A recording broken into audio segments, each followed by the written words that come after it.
Alors évidemment, ça va dans ce sens-là. Ce que je vais vous partager n'est pas facile à dire parce que parfois nous pouvons être dans un sentimentalisme un peu niais ou dans un consensus mou, s'il faut être plus politiquement correct. Et je crois qu'il va falloir apprendre, quand on est frères et sœurs en Christ, à être ferme et à ne pas se laisser happer par le sentimentalisme. Vous savez, il est dit dans la parole que du temps de Noé, eh bien, avant le déluge, les gens continuaient à vivre. Peut-être que les gens se mariaient, comme dans Sodome et Gomorrhe. Les gens avaient leur propre vie. Parfois, des gens vivaient la joie du mariage, se mariaient. Parfois, des gens expérimentaient le deuil, étaient tristes. Vous savez, parmi tous ceux qui ont été condamnés, parmi tous les réprouvés, eh bien, il y a des gens qui pleurent, il y a des gens qui ont des sentiments, il y a des gens qui vivent des choses. Et je suis toujours surpris de voir le manque de fermeté que l'on peut avoir en tant qu'enfant de Dieu, au point où lorsque l'on voit des gens qui sont pourtant perdus, réprouvés, qui vont parfois même à l'encontre du plan de Dieu, parce qu'ils pleurent ou parce qu'ils rient ou parce qu'il y a des sentiments qu'ils manifestent, on se dit « Oh, il n'est pas si mauvais que ça. » Si. Mais si on est dans le consensus mou, c'est parce qu'on n'a pas décidé dans notre vie de s'appuyer sur la parole. Qu'est-ce qui nous permet d'avoir du discernement? Qu'est-ce qui nous permet de choisir? Qu'est-ce qui nous permet de vivre correctement? Ce sont nos sentiments, ce sont nos sensations, ce sont nos impressions, c'est notre expérience ou la parole? La parole, elle a été donnée aux élus pour que justement nous puissions apprendre à discerner ce qui vient de Dieu et ce qui vient du malin. La parole nous a été donnée pour qu'on ne soit pas dans la sentimentalité ou le sentimentalisme, mais qu'on soit justement capable de dire ça, on peut me dire ce que l'on veut, mais est-ce que c'est conforme aux Écritures? Est-ce que cet homme ou cette femme, quand bien même elle peut être gentille, quand bien même, est-ce que ce qui est prêché, si toutefois ce sont des prédicateurs, ou si ce sont tout simplement des gens qui ont une influence quelconque, est-ce que ce qu'ils font est conforme aux Écritures, oui ou non? Si c'est non, dehors. Ils peuvent pleurer, ils peuvent avoir des sentiments, ils peuvent être des bons pères de famille, des bons maris, dehors. Il faut la fermeté, et je vous dis qu'il faut d'autant plus être ferme que nous sommes entourés de séduction de toutes parts. Et je ne parle pas que du monde, mes amis. Je parle de l'Église. Oh, mais il n'est pas si méchant. Oh, mais il n'est pas si ceci. Qu'est-ce qu'il sort de sa bouche? Est-ce que c'est la parole de Dieu ou pas? Il y a un esprit qui domine. Et c'est ce dont nous allons parler ce matin. C'est l'esprit de Balaam. Je n'aime pas parler des prophètes de l'Ancienne Alliance pour faire un copier-coller sur la Nouvelle Alliance. Sauf si la Nouvelle Alliance en parle. Et c'est le cas de l'esprit de Balaam. Et pas qu'une seule fois, à plusieurs reprises, cet esprit-là est mentionné dans les Écritures et dans la Nouvelle Alliance. Et à chaque fois qu'il est fait mention de l'esprit de Balaam, il est fait mention des temps de la fin. Il est parlé de l'apostasie dans l'Église et en même temps de l'esprit de Balaam.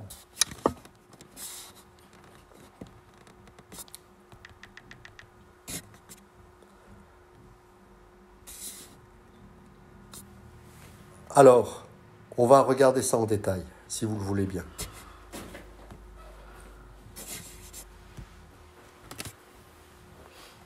Balaam venait de Pétor. C'est une ville qui est située sur la rive de l'Euphrate. Et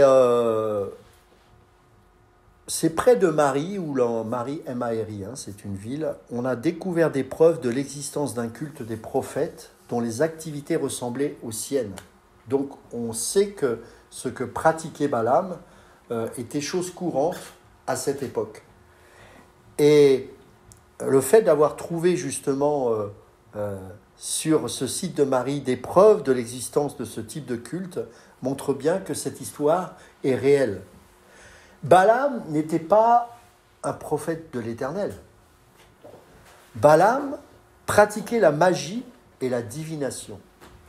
Et on va lire justement dans les Écritures ce qui s'est passé exactement avec Balaam. Alors je vous invite à prendre avec moi un passage dans le livre de Nombres, car c'est là qu'il nous est raconté cette histoire de Balaam, entre autres.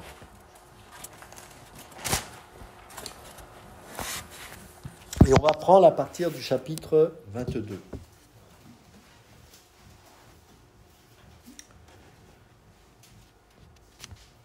Verset 1. Les enfants d'Israël partirent et ils campèrent dans les plaines de Moab, au-delà du Jourdain vis-à-vis de Jéricho. Balak, fils de Tsippor, vit tout ce qu'Israël avait fait aux Amoréens. Alors, pour la petite histoire, Balak était le roi des Moabites. Est-ce que vous savez d'où viennent les Moabites? Est-ce que vous avez une idée? Non? Ok, vous retrouvez ce peuple, et d'ailleurs les Amoréens aussi, leur origine dans Genèse chapitre 19, lorsque les filles de Lot s'accouplèrent avec lui. La fille aînée de cet accouplement fera naître justement Moab. Et les Amoréens sont issus de la deuxième fille, la fille cadette. Donc on voit que ces deux peuples sont issus d'un inceste en fait, entre Lot le père et donc ses deux filles. Et l'Éternel a toujours voulu qu'il y ait une séparation entre le peuple de Dieu, qui était Israël, et bien sûr ces peuples-là. Les Amoréens ont été combattus et vaincus par Israël. Mais il n'était pas question de détruire Moab, juste ils continuaient leur route. Mais le roi de Moab avait peur, car il avait entendu parler de la puissance de ce peuple d'Israël. Et donc, à cause de cela, et c'est ce qui a motivé le roi, donc à savoir cette peur, eh bien, il alla se diriger vers un faux prophète. Dans quel but? Est-ce que c'était dans le but de bénir Israël? Non, dans quel but c'était? De le maudire, exactement. Moab fut très effrayé en face d'un peuple aussi nombreux. Il fut saisi de terreur en face des enfants d'Israël. Moab dit aux anciens de Madian, « Cette multitude va dévorer tout ce qui nous entoure, comme le bœuf broute la verdure des champs. » Balak, fils de Tsippor, était alors roi de Moab. Il envoya des messagers auprès de Balaam, fils de Béor, à Pétor sur le fleuve, dans le pays des fils de son peuple, afin de l'appeler et de lui dire, « Voici un peuple est sorti d'Égypte. Il couvre la surface de la terre et il habite vis-à-vis de moi. Viens, je te prie, maudis-moi ce peuple, car il est plus puissant que moi. Peut-être ainsi pourrais-je battre et le chasserai-je du pays. Car je sais que celui que tu bénis est béni, et que celui que tu maudis est maudit. » Les anciens de Moab et les anciens de Madian partirent, ayant avec eux des présents pour le devin.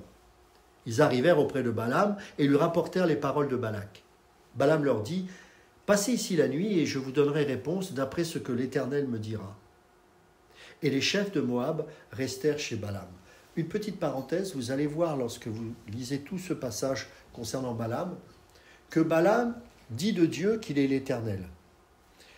Et il faut savoir qu'à chaque fois que le mot éternel est mentionné dans l'Ancienne Alliance, il fait référence à l'alliance et donc à la relation qu'il peut avoir avec Dieu. Donc, si moi, imaginez que je suis sous l'Ancienne Alliance, je m'adresse à l'Éternel, cela veut dire que j'ai une relation avec Dieu. Toutefois, vous allez voir que lorsque Dieu s'adresse à Balaam, celui qui écrit là, il ne dit pas l'Éternel, il dit Dieu. Ça veut dire que Dieu n'a pas de relation avec Balaam. Il ne le conçoit pas comme un prophète. Dieu est un terme générique, un terme que même un païen peut utiliser. Vous voyez la différence? Et je dis ça parce que ça aura une importance pour la suite. Parce que nous avons aujourd'hui beaucoup de prophètes qui disent « Il est mon Dieu ». Mais que Dieu dira « Je ne te connais pas ». Mais comment alors les reconnaître? Vous les reconnaîtrez à leurs fruits. Mais ils ont malgré tout une puissance. Et j'en veux pour preuve, c'est que lorsque nous allons voir ce que fait Balaam, il y a une forme de puissance, car il va effectivement parler au nom de l'Éternel. Et regardez la suite. Dieu vint à Balaam, vous voyez? Dieu vint, c'est pas l'Éternel, Dieu vint à Balaam. Qui sont ces hommes que tu as chez toi? Balaam répondit à Dieu.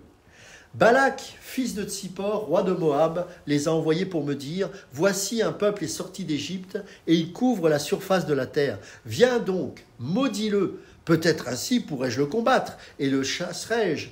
Dieu dit à Balaam, tu n'iras point avec eux, tu ne maudiras point ce peuple, car il est béni. Balaam se leva de bon matin et il dit au chef de Balak, allez dans votre pays, car l'Éternel refuse de me laisser aller avec vous. Et les princes de Moab se levèrent, retournèrent auprès de Balak et dirent, Balaam a refusé de venir avec nous. Balak envoya de nouveau des chefs en plus grand nombre et plus considérés que les précédents. Ils arrivèrent auprès de Balaam et lui dirent, ainsi parle Balak, fils de Tsippor, que l'on ne t'empêche donc pas de venir vers moi. Là, l'autorité royale commence à se manifester. Il commence à être plus... c'est presque un ordre qu'il est en train de donner là. Il envoie ses plus hauts émissaires. Il impressionne. Car je te rendrai beaucoup d'honneur. Tiens donc.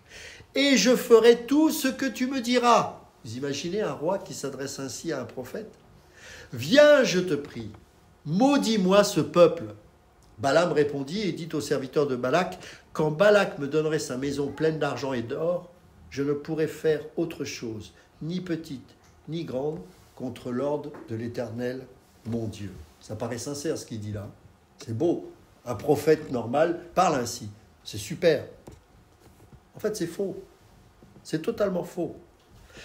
Verset 19, maintenant je vous prie, restez ici cette nuit, et je saurai ce que l'Éternel me dira encore. Vous voyez que c'est faux. Il savait très bien ce que l'Éternel avait dit. Mais dans son cœur, il y avait un cœur rempli de mensonges. L'amour de l'argent, l'amour de l'honneur. Et au plus profond de son cœur, il était prêt à maudire un peuple que Dieu a béni. Dieu, encore le mot Dieu, vous voyez ici, vint à Balaam. Ce n'est pas parce que Dieu parle à quelqu'un qu'il est réellement son Dieu en termes de relation. Dieu a parlé à Balaam. Et Balaam a prophétisé conformément à ce que Dieu avait dit, sauf que c'est Dieu qui a mis les paroles dans la bouche du prophète et qu'il était dans l'incapacité de le maudire. Est-ce que pour autant Balaam avait une bonne relation? Non, puisqu'on verra plus tard qu'il va encore donner un conseil au roi de Moab en disant, parce que les filles des Moabites étaient belles, va donc corrompre ce peuple d'Israël avec vos filles, qu'il y ait un mélange, et ainsi ce peuple sera corrompu. Voyez la mentalité de Balaam, jusqu'où il a été capable d'aller. Dieu vint à Balaam pendant la nuit et lui dit, puisque ces hommes sont venus pour t'appeler, ok, lève-toi. Ça, c'est moi qui rajoute ok. Lève-toi, va avec eux, mais tu feras ce que je te dirai. Balaam se leva le matin, sella son ânesse et partit avec les chefs de Moab. Et regardez ce qu'il est écrit juste après.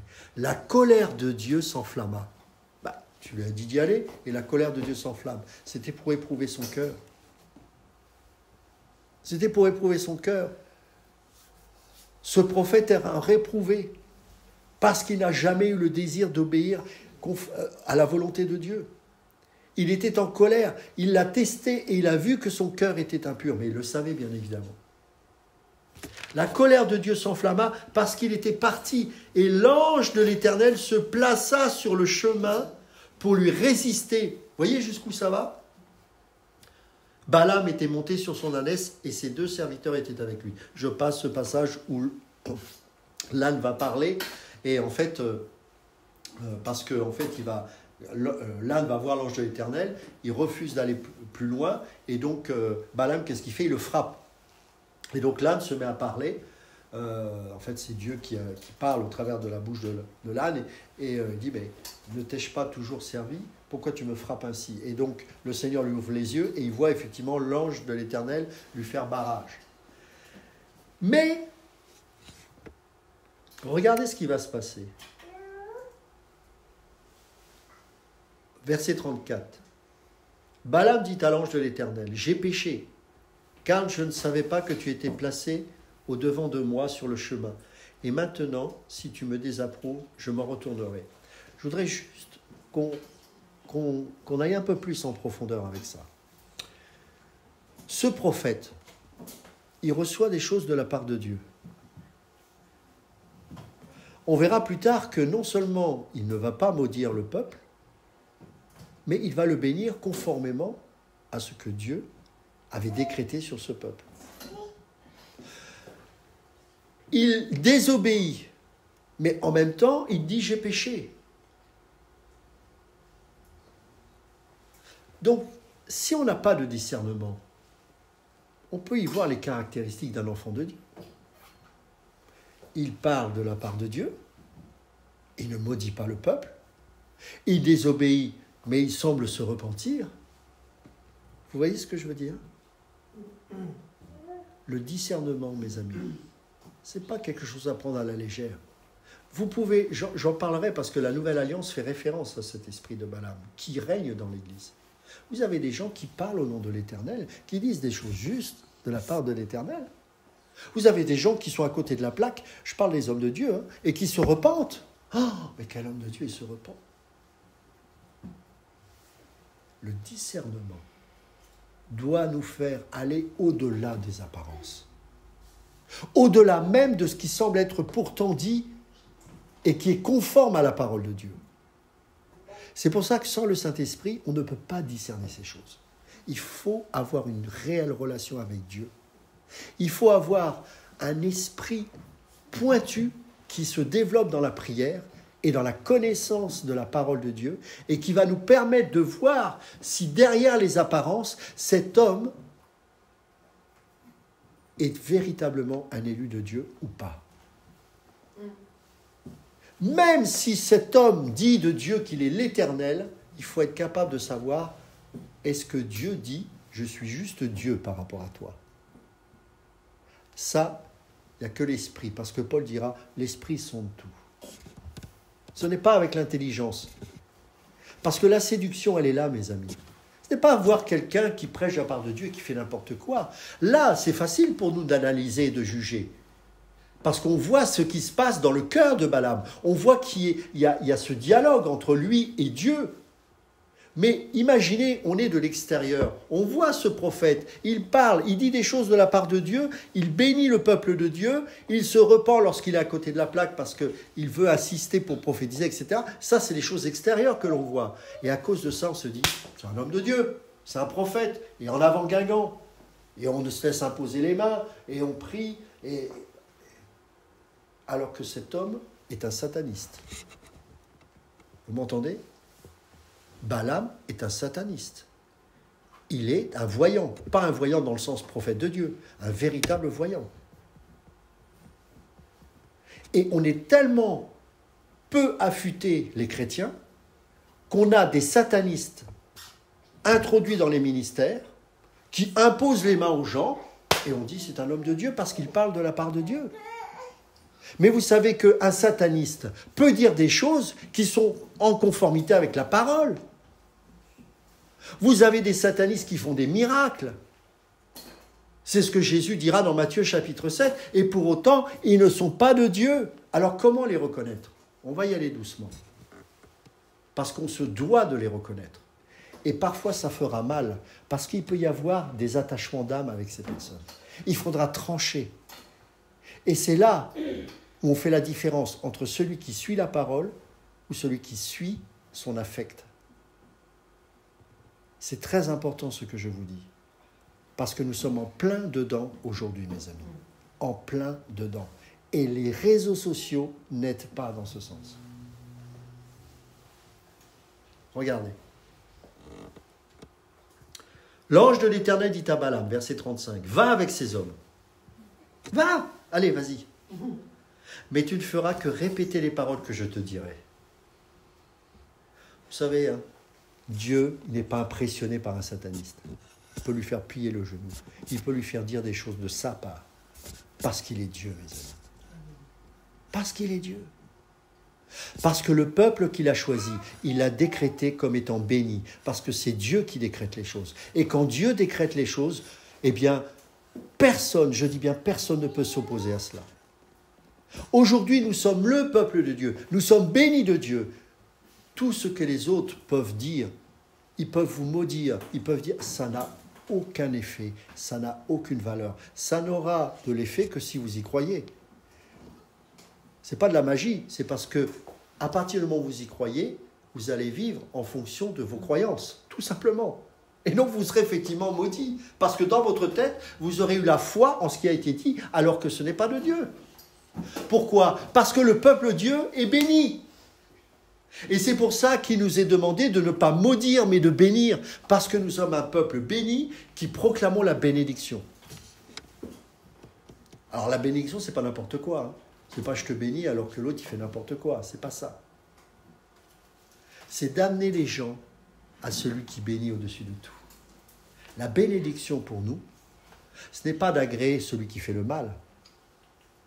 C'est de dire qu'aujourd'hui, le royaume de Dieu est là. Il est disponible, afin que tu puisses te repentir et te tourner vers lui. Maudire, c'est empêcher la personne d'avoir accès au royaume de Dieu. Maudire, c'est dire à cette personne, tu ne vaux pas un clou, tu es nul, tu fais ça. Non, tu es pécheur, tu mérites l'enfer comme tout à chacun. Mais si tu te repens et si tu te tournes vers Christ, le royaume de Dieu s'ouvre à toi. La bénédiction, elle est là, mes amis. On aimerait, parce qu'on a un cœur méchant, tellement que tout le monde aille en enfer. Ce n'est pas ce qui doit nous motiver. C'est de pleurer pour ceux qui se perdent. De pleurer pour ceux qui risquent, qui prennent le risque de cramer à Sodome. C'est de pleurer parce que nous devons intercéder pour ceux qui se perdent. Tous les gens qui sont dans les rues et qui proclament véritablement l'évangile, je parle du vrai évangile, c'est parce qu'il y a une compassion pour les perdus. Parce que nous-mêmes, nous étions comme eux. Nous-mêmes, nous étions loin de Dieu. Et nous réalisons d'où nous venons. Et nous sommes au bénéfice d'un si grand et si merveilleux salut. On continue. Balak apprit que Balaam arrivait et il sortit à sa rencontre jusqu'à la ville de Moab, qui est sur la limite de l'Arnon, à l'extrême frontière. Balak dit à Balaam, « N'ai-je pas envoyé des messagers auprès de toi pour t'appeler ? Pourquoi n'es-tu pas venu vers moi ? Ne puis-je donc pas te traiter avec honneur ?» Balaam dit à Balak, « Voici, je suis venu vers toi. Maintenant, me sera-t-il permis de dire quoi que ce soit ? Je dirai les paroles que Dieu mettra dans ma bouche. » Regardez jusqu'où ça va. Imaginez, mettez-vous à l'extérieur de cela. Regardez la scène. Moi, ça m'impressionne un prophète qui parle comme ça. Je ne dirai que les choses qui viennent de la part de Dieu. Waouh! Ce n'est pas une petite séduction, mes amis, que nous vivons là aujourd'hui. Il y a des séductions où l'âme humaine est capable de discerner les choses. Mais là, si nous n'avons pas l'esprit, nous ne pouvons pas discerner qui est de Dieu et qui n'est pas de Dieu. Cet homme, encore une fois, de l'extérieur, paraît remarquable. Je ne peux dire que ce que le Seigneur me dira. Waouh!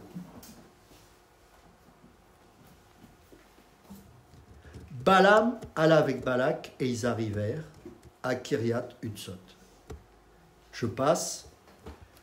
Il va faire à chaque fois une bénédiction sur ce peuple extraordinaire, qui en plus sera prophétique, puisqu'il va même prophétiser le Messie.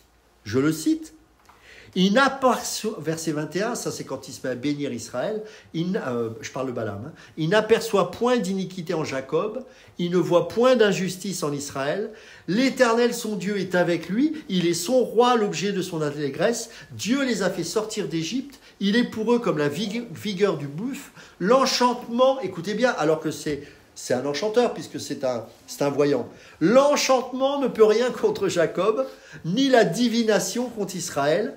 Au temps marqué, il sera dit à Jacob et à Israël quelle est l'œuvre de Dieu. C'est un peuple qui se lève comme une lionne et qui se dresse comme un lion. Il ne se couche point jusqu'à ce qu'il ait dévoré la proie et qu'il ait bu le sang de blessés.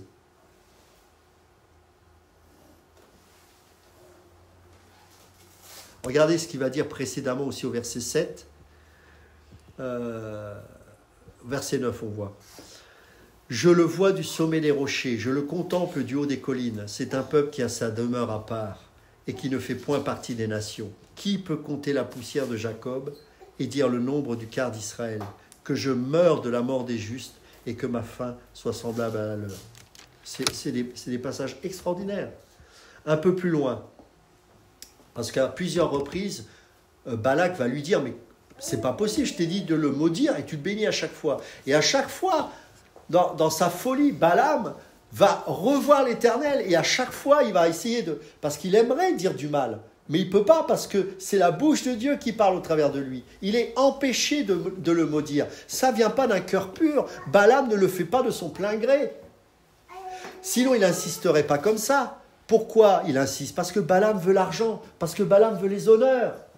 C'est ce que lui a promis le roi de Balak. Et donc il insiste. Et à chaque fois, ce peuple est encore plus béni. Et regardez ce qu'il dit. Chapitre 24, verset 4. Parole de celui qui entend les paroles de Dieu, de celui qui voit la vision du Tout-Puissant, de celui qui se prosterne dont les yeux s'ouvrent. Quelles sont belles tes tentes, ô Jacob, tes demeures, ô Israël.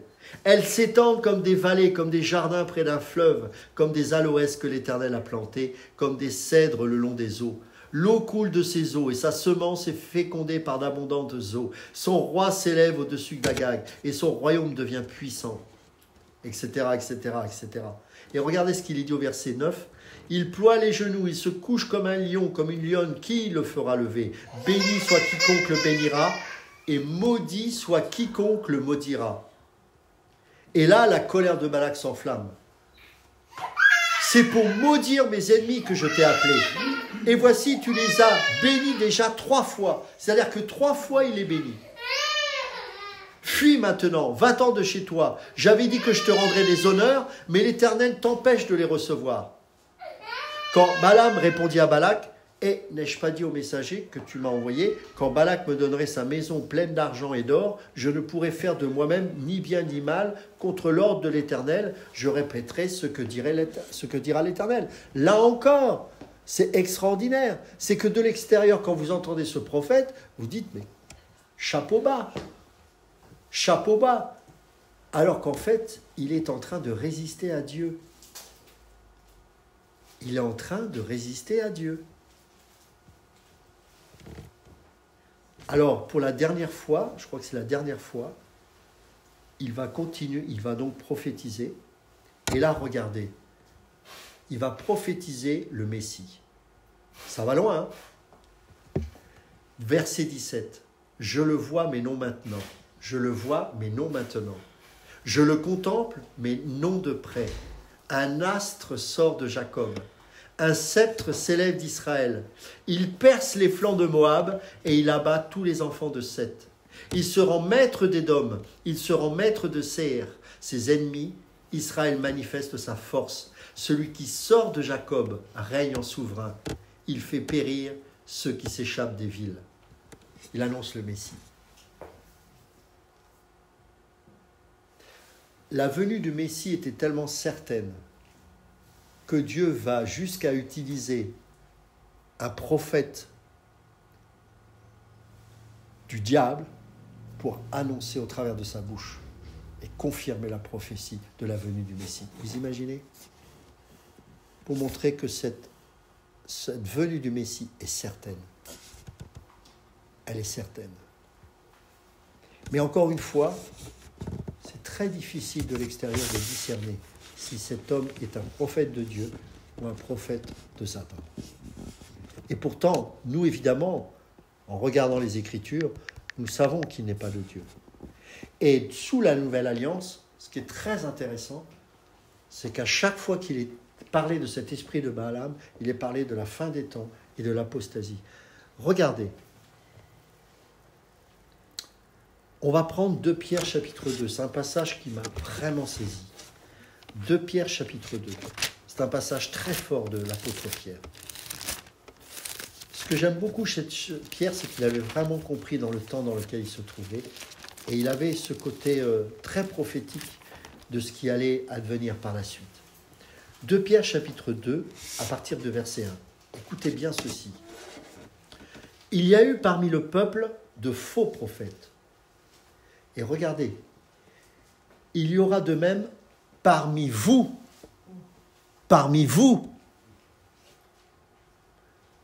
j'interprète parmi nous, de faux docteurs qui introduiront sournoisement des sectes pernicieuses et qui, reniant le maître qui les a rachetés, attireront sur eux une ruine soudaine. Plusieurs les suivront dans leur dérèglement. Et la voix de la vérité sera calomniée à cause d'eux. Par cupidité, ils vous exploiteront au moyen de paroles trompeuses, eux que menace depuis longtemps la condamnation et dont la ruine ne sommeille point. En gros, ils vont suivre des réprouvés, mes amis. Vous imaginez ?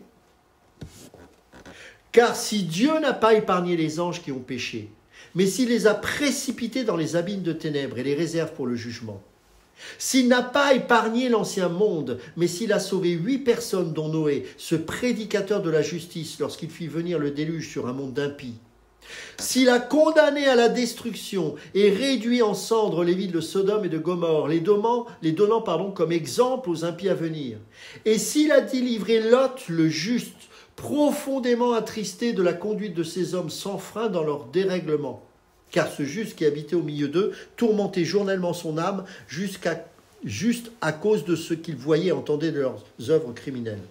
Le Seigneur s'est donc délivré de l'épreuve les hommes pieux et réservé les injustes pour être punis au jour du jugement, surtout ceux qui courent après la chair dans un désir d'impureté et qui méprisent l'autorité.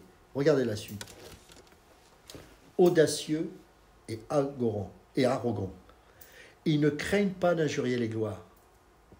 Tandis que les anges, supérieurs en force et en puissance, ne portent pas contre elles de jugements injurieux devant le Seigneur. Mais eux, semblables à des brutes qui s'abandonnent à leur penchant naturel et qui sont nés pour être prises et détruites, ils parlent d'une manière injurieuse de ce qu'ils ignorent. Ils périront par leur propre corruption. Recevant ainsi le salaire de leur iniquité, ils trouvent leur délice à se livrer au plaisir en plein jour. Hommes tarés et souillés, ils se délectent dans leur tromperie en faisant bonne chère avec vous. Ils ont les yeux pleins d'adultère et insatiables de péché. Ils amorcent les âmes mal affermies. Ils ont le cœur exercé à la cupidité. Ce sont des enfants de malédiction. Ça reproduit, ça Pierre sait très bien le faire. Il prend beaucoup d'images de l'ancienne alliance pour l'interpréter sous la nouvelle alliance. Et là, il est en train de décrire ce qui s'est passé lorsque le peuple juif s'est mélangé avec les filles des Moabites. Comment Dieu a accepté ça? Le filtre. Tout Israël n'était pas Israël. Comme toute l'Église n'est pas forcément l'Église. Il y a toujours un reste. Mais ce reste est filtré au tamis de Dieu. Et parfois, il va utiliser même des faux prophètes à leur insu pour filtrer cela. Car le Messie ne devait pas sortir d'une lignée corrompue, mes amis. Regardez au verset 15, c'est la conclusion de tout cela. Après avoir quitté le droit chemin, ils se sont égarés en suivant la voie de Balaam, fils de Béor, qui aima le salaire de l'iniquité, mais qui fut repris pour sa transgression, une ânesse muette, faisant entendre une voix d'homme, arrêta la démence du prophète. Et qu'est-ce qu'il dit de ces gens-là? Mes amis, on parle des gens de l'Église là. Je ne sais pas si vous réalisez. On ne parle pas des gens du dehors là. On parle bien de l'Église si vous lisez le contexte. Alors, regardez comment il les nomme, Pierre. Ces gens-là sont des fontaines sans eau, des nuées que chasse un tourbillon. L'obscurité des ténèbres leur est réservée. Avec des discours enflés de vanité, ils amorcent par les convoitises de la chair, par les dérèglements, ceux qui viennent à peine d'échapper aux hommes qui vivent dans l'égarement. Ils leur promettent la liberté quand ils sont eux-mêmes esclaves de la corruption, car chacun est esclave de ce qui a triomphé de lui, etc., etc. C'est terrible, hein? C'est terrible. Et ce n'est pas qu'une seule fois que ce prophète, dans ce contexte, est mentionné. Regardez Jude. Jude, c'est une épître formidable qui nous parle de la situation actuelle. Regardez au verset 1. Jude, serviteur de Jésus-Christ et frère de Jacques, à ceux qui ont été appelés et qui sont aimés en Dieu le Père et gardés pour Jésus-Christ. Que la miséricorde, la paix et la charité vous soient multipliées. Bien-aimés, comme je désirais vivement vous écrire au sujet de notre salut commun, je me suis senti obligé de le faire afin de vous exhorter à combattre pour la foi qui a été transmise aux saints une fois pour toutes. Car, écoutez bien, même contexte, car il s'est glissé parmi vous, donc je traduis parmi nous, certains hommes dont la condamnation, c'est pour ça que j'ai utilisé sciemment réprouvé, dont la condamnation est écrite depuis longtemps. D'accord ? Des impies qui changent la grâce de notre Dieu en dissolution et qui renient notre seul Maître et Seigneur Jésus-Christ. Je veux vous rappeler à vous qui savez fort bien toutes ces choses, que le Seigneur, après avoir sauvé le peuple et l'avoir tiré du pays d'Égypte, fit ensuite périr les incrédules, le filtre, vous voyez ? Il faut que ces choses arrivent dans l'Église, mes amis, car seul un reste sera sauvé. Il faut l'entendre. L'Église n'est pas une foule, mais un reste. Je relis ça. Je veux vous rappeler, à vous qui savez fort bien toutes ces choses, que le Seigneur, après avoir sauvé le peuple et l'avoir tiré du pays d'Égypte, fit ensuite périr les incrédules, qu'il a réservés pour le jugement du grand jour, enchaînés éternellement par les ténèbres, les anges qui n'ont pas gardé leur dignité, mais qui ont abandonné leur propre demeure, que Sodome et Gomorrhe et les villes voisines, voyez, encore les mêmes références, qui se livrèrent comme eux à l'impudicité, à des vices contre nature, sont donnés en exemple subissant la peine d'un feu éternel. Malgré cela, ces hommes aussi, entraînés par leur rêverie, souillent pareillement leur chair, méprisent l'autorité et injurient les gloires. Or, l'archange Michel, lorsqu'il contestait avec le diable et il disputait le corps de Moïse, n'osa pas porter contre lui un jugement injurieux, mais il dit que le Seigneur te réprime. Eux, au contraire, ils parlent d'une manière injurieuse de ce qu'ils ignorent et ils se corrompent dans ce qu'ils savent naturellement comme les brutes. Je suis surpris, je vois parfois certains soi-disant prophètes sur Internet en train de prophétiser des choses ridicules. Il y en a même maintenant qui vont injurier justement les gloires, injurier Dieu en disant que ce qu'il y a dans la magie, en fait, n'est pas mauvais en soi. C'est tout simplement le diable qui a pris notre puissance. Mais nous-mêmes, nous pouvons pratiquer de la magie. J'ai vu ça chez des prophètes. Il y a quelques années de cela, ils parlaient comme Balaam. On ne pouvait pas discerner le fait qu'il n'était pas vraiment de Dieu. C'était compliqué. Mais à un moment donné, Dieu expose au grand jour et montre ses soi-disant prophètes dans toute leur noirceur et leur méchanceté. On apprend que certains sont homosexuels et le scandale arrive. Et d'autres n'osent même pas, parce qu'ils sont tellement honteux d'avoir suivi ces hommes, qu'ils disent non, c'est pas vrai, c'est des calomnies, malgré les preuves. Pas les preuves éprouvées, les preuves de leur homosexualité. C'est exactement ce que nous voyons. On ne parle pas des païens là, on parle des gens de l'Église, des gens qui ont des ministères.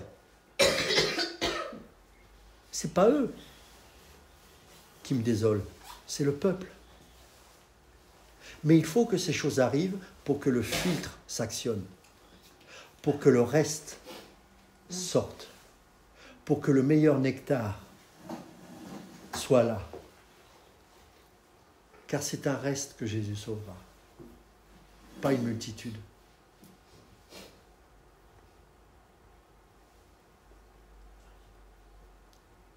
Eux, au contraire, ils parlent d'une manière injurieuse de ce qu'ils ignorent et ils se corrompent dans ce qu'ils savent naturellement comme les brutes.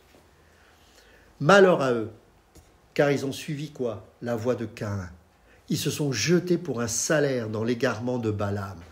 Vous voyez? Regardez tous ces gens.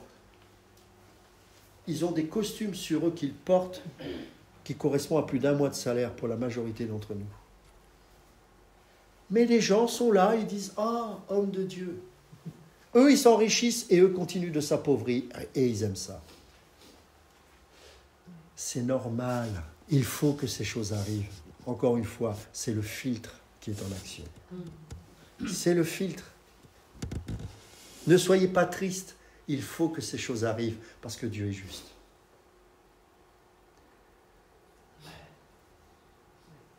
Ils se sont jetés pour un salaire dans l'égarement de Balaam. Ils se sont perdus par la révolte de Corée. Ce sont des écueils dans vos agapes. Écoutez bien, il parle de l'Église, hein? Enfin de l'Église. De cette multitude qui se dit faisant partie de l'Église.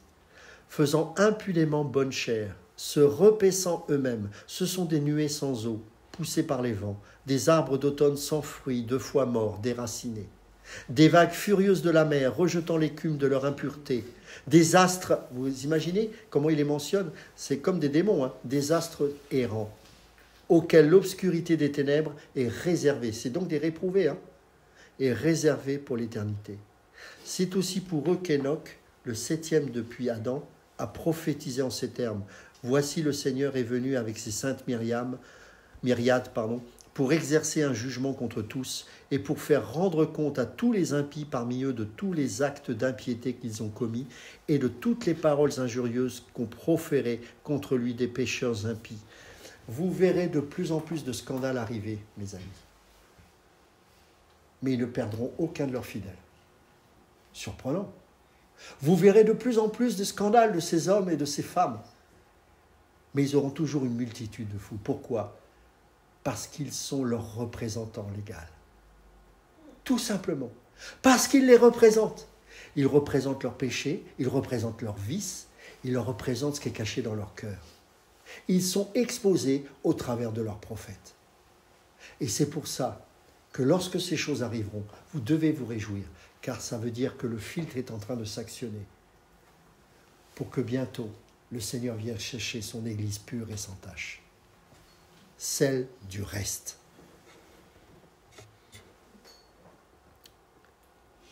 Et regardez ce qu'il va dire. Ce sont des gens qui murmurent, qui se plaignent de leur sort, qui marchent selon leur convoitise, qui ont à la bouche des paroles hautaines, qui admirent les personnes par motif d'intérêt. Regardez-les s'inviter les uns entre eux, là, comme ça, avec les honneurs, avec les belles voitures. C'est ça. Mais vous, bien-aimés, souvenez-vous des choses annoncées d'avance par les apôtres de nos Seigneur Jésus-Christ, comme c'est prophétique. Souvenons-nous de ce que le Seigneur nous a donné comme avertissement. Nous ne devrions pas être surpris de voir ces choses. Il vous disait qu'au dernier temps, il y aurait des moqueurs, marchant selon leur convoitise impie. Ce sont ceux qui provoquent des divisions, hommes sensuels, n'ayant pas l'esprit. Pour vous, bien-aimés, vous édifiant vous-même sur votre très sainte foi et priant par le Saint-Esprit, maintenez-vous dans l'amour de Dieu en attendant la miséricorde de notre Seigneur Jésus-Christ pour la vie éternelle. Reprenez les uns ceux qui contestent, sauvez-en d'autres en les arrachant du feu. Et pour d'autres encore, ayez une pitié mêlée de crainte, haïssant jusqu'à la tunique souillée par la chair. Or, à celui qui peut vous préserver de toute chute et vous faire paraître devant sa gloire, irrépréhensible et dans l'allégresse. À Dieu seul, notre Sauveur, par Jésus-Christ notre Seigneur, soit gloire, majesté, force et puissance, dès avant tous les temps et maintenant dans tous les siècles. Amen. Courte lettre, hein, mais quelle puissance. Qu'est-ce qu'elle est d'actualité. Et quand j'ai lu ça, j'ai compris que c'était un avertissement de la part du Seigneur, en disant, attention, discernez les choses, discernez les temps de la fin. La séduction, elle n'est pas aussi simple que ça. Elle n'est pas aussi simple que ça, mes amis. Car, qu'on soit séduit par l'extérieur, on est suffisamment averti, j'espère, pour que, voilà, on ne tombe pas dans ce piège. Mais dans l'Église, des gens qui, comme Balaam, finalement, de l'extérieur, parlent au nom de l'Éternel, arrivent même à se repentir. Mais quand nous voyons ce qui se passe entre Dieu et lui, nous voyons un homme qui non seulement est loin de Dieu, mais contre Dieu. Parce qu'il ne va pas essayer de faire changer les plans de Dieu une fois, mais plus de 3 fois. Alors qu'il avait continué à bénir et que le roi Balak lui dit « Recommence », il dit « Je vais prier. Peut-être que je vais réussir à convaincre Dieu. » Pourquoi ? Parce qu'il savait que dès qu'il ouvrait la bouche, c'était Dieu qui agissait. Il ne voulait pas de Dieu. En faisant ça, il blasphémait contre l'Esprit Saint. En faisant ça, il blasphémait contre Dieu. Et c'est exactement ce que l'on retrouve ici dans cet épître. Ce sont des gens qui injurient les gloires et qui se disent parler, soi-disant, au nom de Dieu. Et pour conclure ça, regardez dans Apocalypse chapitre 2. Là encore, cet esprit est mentionné. Vous avez à partir du chapitre 2 du livre de l'Apocalypse les 7 églises qui sont mentionnées. Alors, on sait que Dieu s'adresse aux 7 églises existantes du temps de Jean, mais c'est aussi des églises qui ont des significations prophétiques. On sait que l'église d'Éphèse, par exemple, représente l'église du 1er siècle. Celle de Smyrne, du 1er au 3e, de Pergame, du 4e au 5e, etc. Et celle qui va être mentionnée ici, donc Pergame, c'est du 3e au 5e siècle. Mais j'ai envie de dire qu'aujourd'hui, nous retrouvons un petit peu ces 7 églises quelque part. Même si celle qui en ressort dans le siècle actuel, c'est bien sûr Laodicée, puisqu'elle représente l'église d'aujourd'hui. Mais on trouve un peu de tout. Et ici, lorsqu'il est parlé de l'église de Pergame, je trouve que malheureusement, parce que ça ne me réjouit pas, elle nous correspond aussi. Regardez. Voici ce que dit, donc écrit à l'ange de l'église de Pergame, Apocalypse chapitre 2. Voici ce que dit celui qui a l'épée aiguë à 2 tranchants. Regardez bien. C'est terrible. Hein ? Je sais où tu demeures. Je sais que là est le trône de Satan. J'ai voulu visiter le musée de Pergame avec mes enfants, on était à Berlin, et c'est là où se situe le musée de Pergame. Et il faut savoir que dans ce musée-là, malheureusement on peut le voir parce que c'est archi complet, il y a non pas la reconstitution, mais le temple de Pergame a été déménagé donc de Pergame à Berlin. Donc il a été rassemblé pierre par pierre, et ça, il paraît que c'est impressionnant. Vous avez le temple de Pergame qui est immense dans ce musée. Et vous avez un deuxième objet dont on parle moins, mais qui est pourtant spirituellement très chargé et lourd de signification, c'est la porte d'Ishtar. Est-ce que vous savez ce qu'est la porte d'Ishtar ? C'est la porte d'entrée de Babylone. Et elle a été prise de là-bas, elle a été rapportée au musée de Pergame. Et c'est au travers de cette porte que le peuple juif qui a été déporté est passé. Et sur cette porte, vous aviez la représentation de Moloch. C'est terrible, hein ? Et le peuple est passé dessous comme ça. Acte de soumission. C'est-à-dire que dans un seul musée, vous avez le temple de Satan et la porte des enfers, Ishtar. Et c'est très intéressant de voir que, bien que nous sommes aujourd'hui à la fin des temps, et que même lorsqu'on visite des musées comme ça devrait nous parler, le Seigneur est serein parce qu'il faut que ces choses se réalisent. Mais là où c'est plus problématique, c'est quand on voit que l'Église subit l'influence de Pergame. Et il dit, tu retiens mon nom, c'est positif ça, et tu n'as pas renié ma foi, même au jour d'Antipas, mon témoin fidèle, qui a été mis à mort chez vous, là où Satan a sa demeure. Mais, écoutez bien, j'ai quelque chose contre toi. C'est que tu as là des gens attachés à la doctrine de Balaam. C'est une doctrine, hein, mes amis. Tous ces prophètes sont des magiciens. C'est une doctrine. Ils ont leur propre école. Qui enseignait quoi ? Eh bien, qui enseignait à Balak à mettre une pierre d'achoppement devant les fils d'Israël. C'est-à-dire que c'est un enseignement, ça. De mettre et d'être une pierre d'achoppement, comme aujourd'hui ces faux prophètes enseignent à être des pierres d'achoppement vis-à-vis de l'Église. Pour qu'ils mangeassent des viandes sacrifiées aux idoles et qu'ils se livrassent à l'impudicité. De même, toi aussi, tu as des gens attachés pareillement à la doctrine des Nicolaïtes. Ces gens-là enseignaient que par la grâce, tout est permis. Que Dieu est tellement grâce que la chair peut faire ce qu'elle a envie. Cette doctrine est rentrée dans l'Église. Et c'est ce que Dieu va reprocher à l'Église de Pergame. De même, toi aussi, tu as des gens attachés pareillement à la doctrine des Nicolaïtes. Repens-toi donc, sinon je viendrai à toi bientôt et je les combattrai avec l'épée de ma bouche. Vous imaginez ? Il va combattre ces gens de l'église de Pergame. Il ne va pas combattre l'église de Pergame, mais les gens qui se disent être membres de cette église, qui font partie de cette église, mais qui ne sont pas issus du Seigneur, en fait. Et il va les combattre avec quoi l'épée ? La parole. Mes amis, quand est-ce que enfin les prédicateurs vont combattre ? S'il y a bien un moment où il faut combattre avec la parole de Dieu, c'est aujourd'hui, mes amis. Ce n'est pas de la distraction quand on enseigne la parole.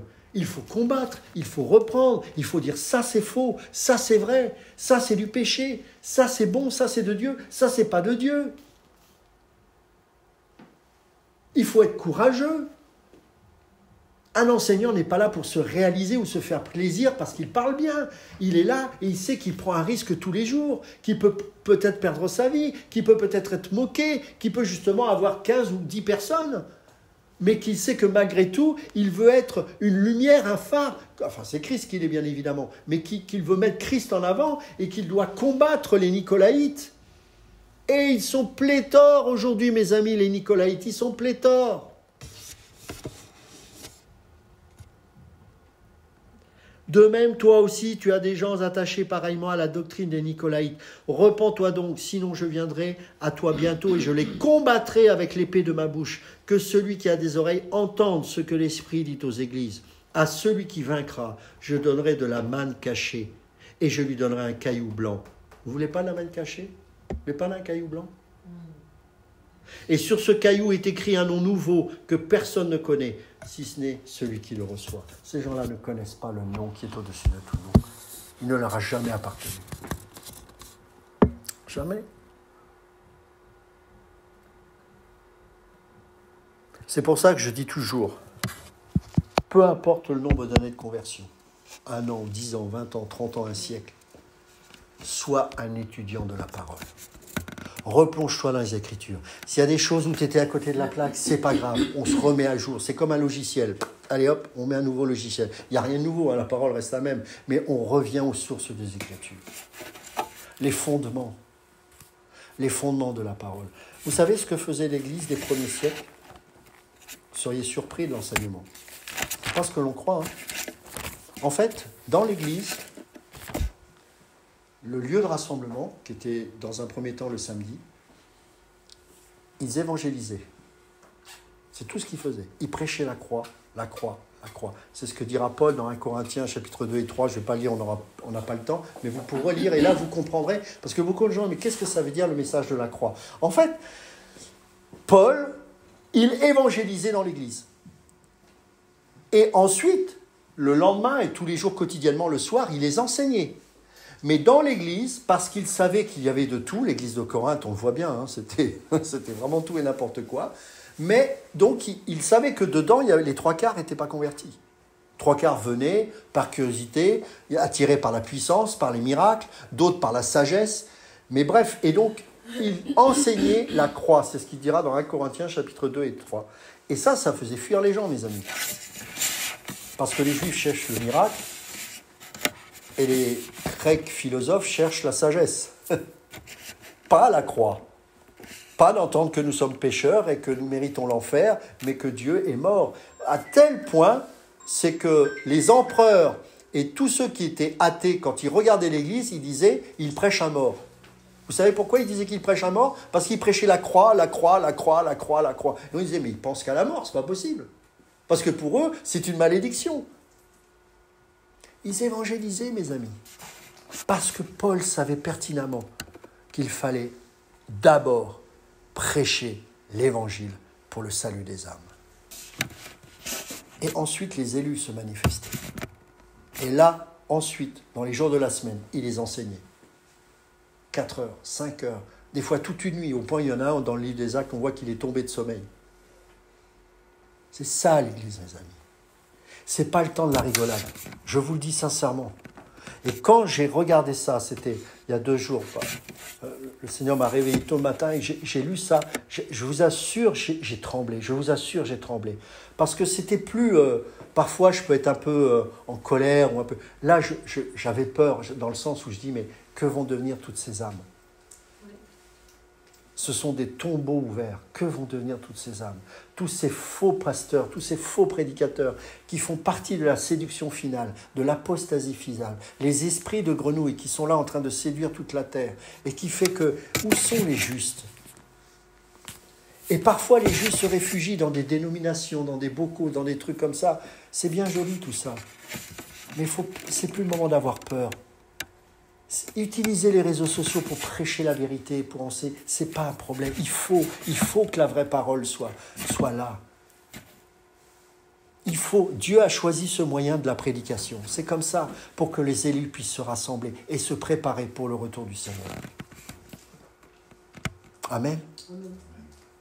Est-ce que c'est Oui. juste un questionnement par rapport à Balaam qui a été utilisé par Dieu? Est-ce qu'il y a un autre exemple dans la Bible où Dieu a utilisé un sataniste, comme tu l'as dit, pour apporter sa parole? Et sinon, si la réponse est non, comment ça c'est devenu, parce que c'est pas la première fois que j'entends ça, que Dieu parle, comme il a parlé à travers un âne, il peut parler à travers quelqu'un de non converti. Comment c'est devenu un principe divin dans l'Église, que Dieu puisse parler à des gens qui ne lui appartiennent pas, qui puissent utiliser des faux prophètes pour parler à ses enfants. D'accord, très bonne question. Voilà, parce qu'à partir d'un seul exemple, les enseignants en ont fait une doctrine. D'accord? Et donc, si Dieu utilise ça, pour moi il nous trompe en même temps. Parce que quand on va dans une église, c'est pour entendre Dieu parler. Et donc, si Dieu parle à travers un homme, moi, je ne suis pas censée savoir. Moi, je fais confiance en Dieu, à Dieu, en fait. Donc, si Dieu t'utilise et qu'il parle à travers toi, pour moi, il a mis son sceau sur toi. Est-ce que c'est vraiment Dieu, finalement, qui parle à travers ces personnes-là? C'est un peu confus. Donc, est-ce qu'il y a un exemple? Est-ce que Paul, Pierre, Jean, Jésus, etc., ils ont attesté que Dieu pouvait utiliser un non-converti pour parler à ses enfants? Ok. Alors, dans l'Ancienne Alliance, il y a eu pas mal d'exemples. D'accord. Dans l'Ancienne Alliance. Qui? Par exemple, à un moment donné, tu as... alors, bien que c'était un roi choisi par Dieu, mais le roi Saül, par exemple, à un moment donné, il va croiser des prophètes à la fin, alors qu'il est complètement à côté et qu'il a un esprit mauvais qui est sur lui. Il va croiser les prophètes, il va prophétiser. C'est-à-dire, en fait, la particularité dans l'Ancienne Alliance, quand les prophètes prophétisaient, en fait, ils étaient des vases, en fait. Tu vois ce que je veux dire? Et donc, il y a eu cet exemple-là. Après, il y en a d'autres encore, mais je ne les ai pas en tête là. Alors, sous la Nouvelle Alliance, en fait, ce qu'il faut comprendre de l'esprit de Balaam, évidemment, on ne peut pas exactement l'interpréter comme à l'époque. C'est-à-dire que la particularité d'un faux prophète, c'est qu'il va utiliser les armes de la parole. Et en fait, comment dirais-je, pourquoi c'est si difficile de discerner si véritablement c'est des hommes qui viennent de Dieu? Parce qu'effectivement, il n'y a que l'esprit qui peut nous en convaincre. L'intellect ne pourra pas discerner ces choses. Mais, cela dit, le Seigneur dit, vous les reconnaîtrez à leurs fruits. Et c'est ça qui ferait la différence. C'est quoi? C'est d'abord des gens qui sont des bons témoignages en tant que père, en tant que mari, en tant qu'être humain. Est-ce qu'ils vivent pieusement? Est-ce qu'ils mettent en action leurs vertus, selon un premier épître de Pierre? Parce que quand tu grattes la vie de ces prophètes, et c'est ce qui est marqué dans tous ces passages de la Nouvelle Alliance avec ces faux prophètes, c'est qu'ils vivent parfois pire que des païens. Tu vois? Mais qu'est-ce qui fait que ces gens sont encore là, en train d'opérer? C'est que parce que personne ne démasque leur vie réellement. Ils ont peur. Oui, mais est-ce que Dieu peut parler à travers eux? C'est ça ma question. En fait, il parle avec eux, à travers eux, pourquoi? Pas Pas de manière directe, évidemment, sous l'Ancienne Alliance, c'est différent, on est d'accord. Mais parce qu'ils sont bien obligés d'utiliser la parole de Dieu, à un moment donné, pour donner l'illusion. C'est dans ce sens-là. Moi, j'écoute, je ne vais pas citer de nom, ce n'est pas le but, mais j'écoute certains faux prophètes. Ils sont forts, les gars. Parce que si tu n'es pas formé, et si en plus, on ne connaît pas leur vie, parce que très souvent, c'est des gens très médiatisés, donc on n'a pas forcément accès à leur vie. En tout cas, ils font tout pour qu'on ne les connaisse pas vraiment dans l'intimité. Et je comprends. On se dit, mais ouais, c'est dans la parole. Ouais, c'est dans la parole. Et il y a des choses qui peuvent nous parler et qui peuvent nous faire grandir parfois, parce qu'il y a des principes qui sont pas idiots, tu vois. Moi, je dirais, bon, je ne sais pas si j'ose dire ça, mais on l'a cherché, ça. À force de ne pas étudier la parole, à force d'être léger et d'avoir juste un côté, je butine à droite à gauche certains éléments de doctrine, et ben, quand arrivent des gens comme ça, et je pense que c'est un test de la part de Dieu aussi, ben, on n'est plus capable d'aller au-delà d'une simple apparence de ce qu'il peut dire et qui semble être conforme aux Écritures, parce qu'on a une connaissance très juste et très légère de la parole de Dieu. Regarde la doctrine de la prospérité, comment elle est rentrée. Au départ, ça ne paraît pas forcément faux. Ça part de quoi au départ? D'une bénédiction, Dieu bénit. Dieu nous promet qu'on mangera à notre faim, ne vous inquiétez pas, etc., etc. Sauf que ça s'est transformé, tu peux être riche, alors que Dieu nous parle en permanence du contentement. Mais avant d'en arriver là, ça a pris du temps, tu vois. Et ces gens-là venaient de nous. Regarde ce qui est dit dans 1 Jean, je crois que c'est 1 Jean chapitre 2. Ils étaient parmi nous, mais ils n'étaient pas des nôtres. Et il parle d'eux en ayant l'esprit de l'Antéchrist, si tu relis ce passage. C'est fort. C'est-à-dire, ils étaient parmi nous. Donc comment on sait qu'ils étaient parmi nous? C'est qu'ils avaient pignon sur eux, ils étaient dans le corps de Christ, et peut-être que parmi certains d'entre eux, certains d'entre eux pouvaient partager la parole, mais à un moment donné, ça se révèle. Tu vois? Et c'est pour ça qu'on doit avoir du discernement. Maintenant, Dieu parle à travers eux, pas de manière, pas comme un enseignant averti, qui porte des fruits, qui n'est pas parfait, certes, mais voilà, qui cherche la volonté de Dieu. Ce sont des gens qui utilisent des principes bibliques et qui sont forcément bons pour nous, tu vois.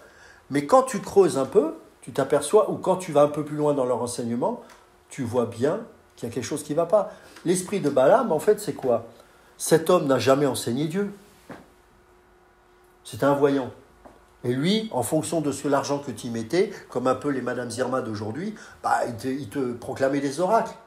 Sauf que là, c'était le peuple choisi de Dieu dont il était question. Donc Dieu ne pouvait pas accepter qu'il maudisse ce peuple. Donc il a mis la bénédiction dans sa bouche. Tu vois? Alors, et c'est là où la limite est, c'est que bien évidemment, un faux prophète d'aujourd'hui ne va pas parler de cette manière.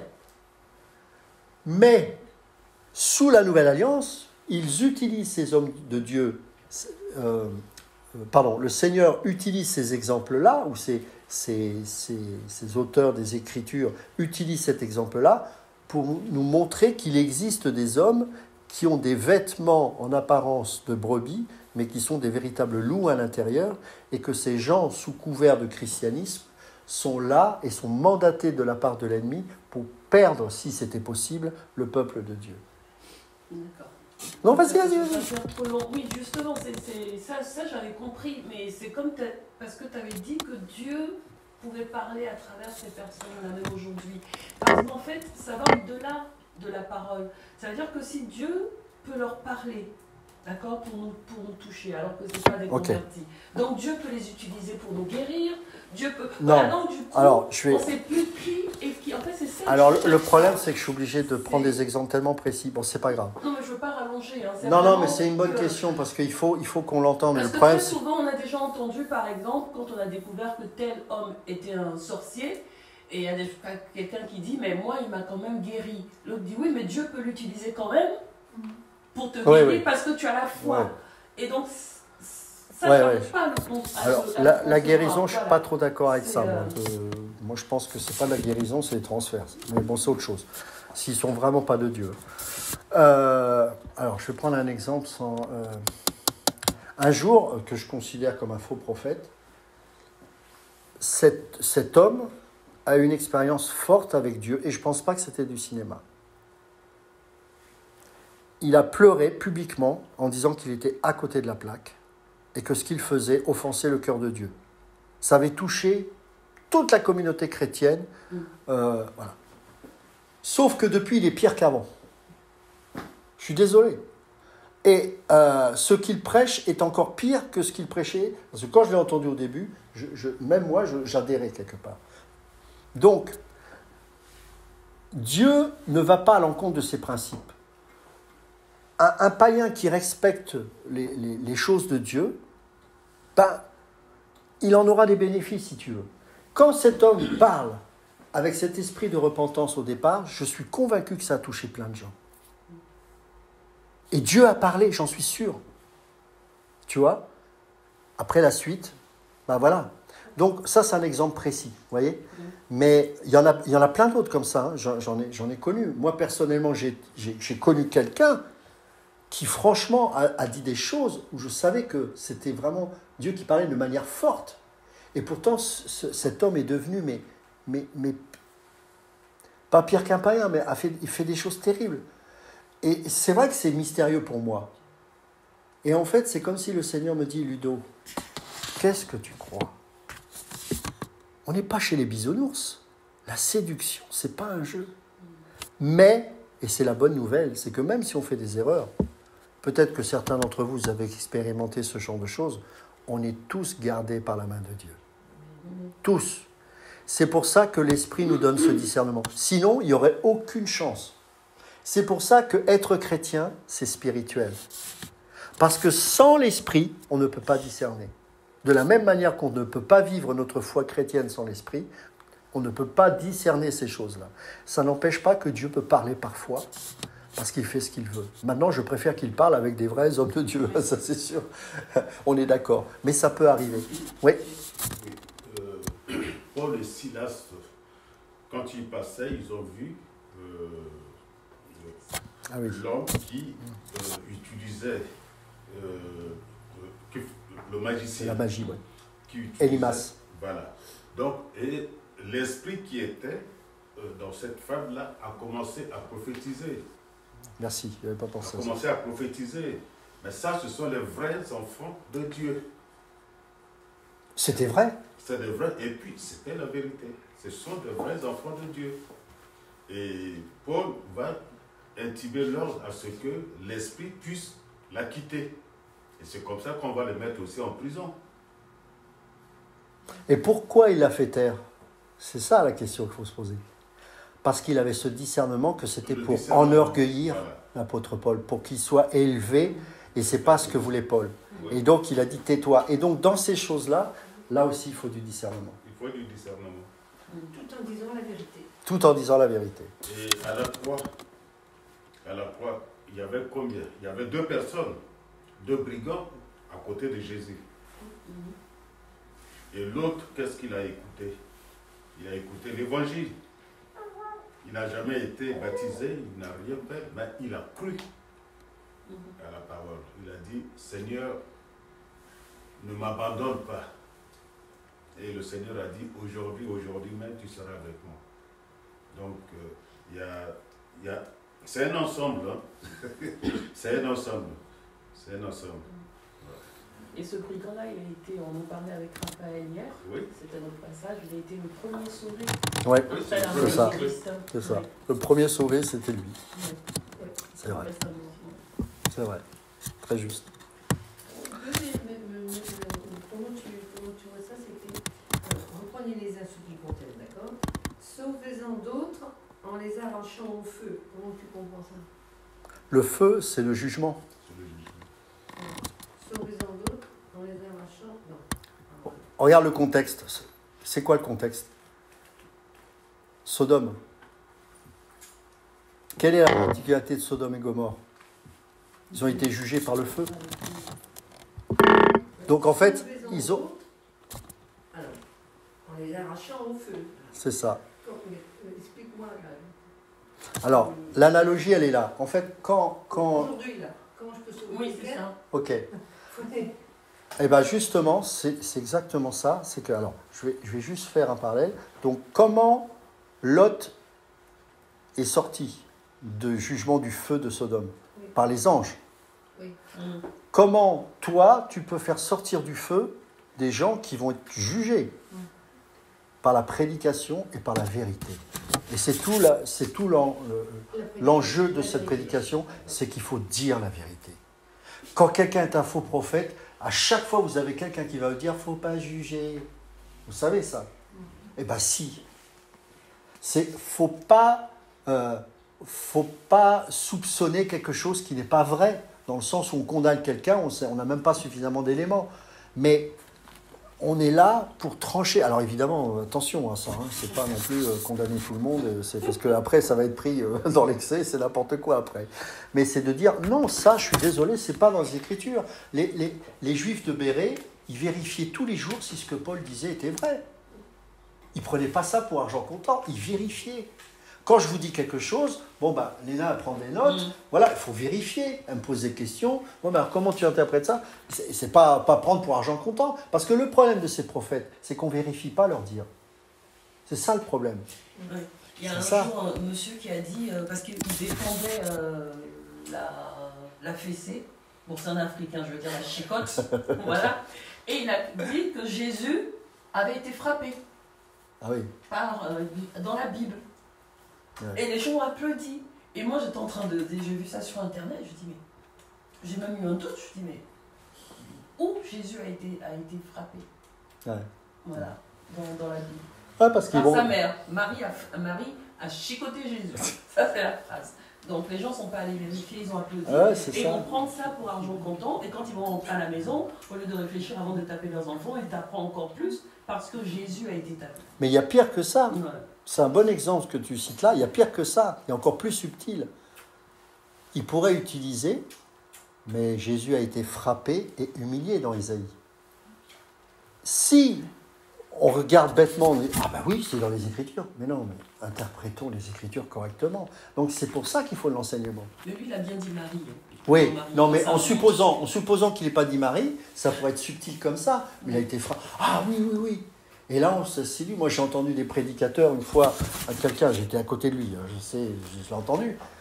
Il y avait un espèce de punk gothique, enfin bref, qui vient, et puis tout de suite lui vient à l'esprit le passage que les corbeaux ont nourri le prophète Élie. Ah oui, parce que les gothiques se déguisent un peu comme des corbeaux, c'est un peu le parallèle. Et donc tout de suite, oh là là, révélation. Non mais on sort du contexte des passages. Oui, donc il faut de l'enseignement. Parce que celui qui n'est pas averti, mais c'est la parole. Non, il sort un verset. La parole, c'est un contexte, il y a un message derrière. Si on ne l'interprète pas correctement, on peut dire tout et son contraire avec une Bible. Donc vous voyez, c'est ça. Et donc tout ça pour dire qu'effectivement, pour revenir sur ce que tu disais, ta question que tu posais, c'est dire les choses conformément aux Écritures. Non, attendez, qu'est-ce que l'Écriture dit? Dans quel contexte c'est expliqué ce passage? Reprendre les gens quand ça part à côté de la plaque. Parce que nous avons des responsabilités. À l'école biblique, je pousse les élèves à faire des exposés sur des sujets. Pour qu'eux-mêmes, ils puissent non pas seulement prendre des notes et comprendre ce que je suis en train de leur dire, mais faire leur propre recherche et dire, bah oui, effectivement, je remarque que dans les Écritures, en étudiant par moi-même, je découvre tel aspect de la doctrine, etc. Et ça, c'est pas simplement réservé aux 5 ministères, c'est chacun d'entre nous. On n'a pas besoin d'être un gros intellectuel, ça n'a rien à voir. Pierre n'était pas un intellectuel. Il suffit juste d'avoir l'Esprit de Dieu et d'aimer Dieu. Voilà, c'est tout. C'est que le Seigneur nous dit que la parole de Dieu habite abondamment en vous. Abondamment. Discerner, Exactement. Discerner. Et puis donc pour finir, là, c'est ça. Comment tu expliques haïssant jusqu'à la tunique souillée par la chair? En fait... Et pour d'autres encore, ayez une pitié mêlée de crainte, haïssant jusqu'à la tunique souillée de la chair. Comment tu le comprends? Alors en fait, dans la pensée orientale, on va dire, on utilise des mots excessifs pour donner un sens. Ça ne veut pas dire forcément haïr. Par exemple, je crois que c'est Jésus qui dit, si vous ne haïssez pas votre père et tout ça. Alors il y a certaines versions qui disent si vous ne préférez pas, effectivement, c'est pas le vrai mot. Le vrai mot, c'est haïr, mais c'est juste pour mettre l'emphase sur préférer Jésus plutôt que vos parents, etc. C'est pas de haïr. Et ici, c'est le même sens. C'est se centrer sur Dieu et détester tout ce qui malheureusement nous habite encore dans la chair.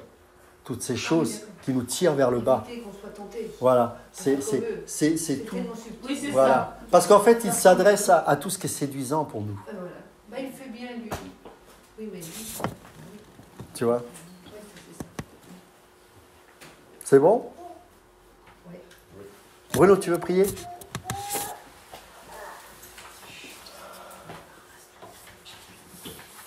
Seigneur, nous voulons te dire merci. Merci pour ta parole, Seigneur. Tu nous as dit que ta parole est une lampe à nos pieds. Oui. Et cette lampe qui nous éclaire, Seigneur, dans ce monde si ténébreux, Seigneur, nous voulons nous remettre entre tes mains, afin que, Seigneur, que tu puisses nous guider, que tu puisses, Seigneur, nous donner, nous ouvrir nos yeux, Seigneur, sur tous ces pièges, Seigneur, car ce bas monde est rempli de pièges. Et Seigneur, oui, nous avons beaucoup d'attirance vers des choses qui ne sont pas les tiennes. Mais Seigneur, attache-nous à tes pieds.